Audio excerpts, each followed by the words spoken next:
महाशिवरात्री आहे ना ग, आणि खरंच आपण जाऊया. चल माझी झाली तयारी. माझं पण तुम्ही बघितलंच असेल, पूजा आली होती आणि आम्ही दोघी चाललेलो आहोत कुठं, तर आम्ही चाललो आहोत दोघी जणी महादेवाला. आणि दोघींच्या साड्या सेम झाल्या होत्या.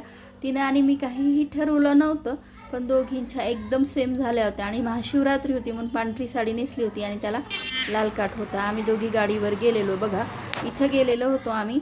इथं महादेव मंदिर आहे, रामाचं मंदिर आहे पहिला स्टार्टला. बघा पुन्हा तर किती छान सुंदर सुंदर सजवलेलं होतं. त्यानंतर बघा इथं महादेव आणि पार्वतीची फोटो पण ठेवलेली होती. 6 दिवसाचं पारायण होतं शिवलीला अमृताचं. आणि हे महादेवाची मूर्ती आहे, किती छान सजवलं होतं. बघा तुम्ही बघितलं असेल. नंदी पण खूप छान असा सजवलेला होता, फुलांची आरास केलेली होती आणि घटमाळ पण घातली होती.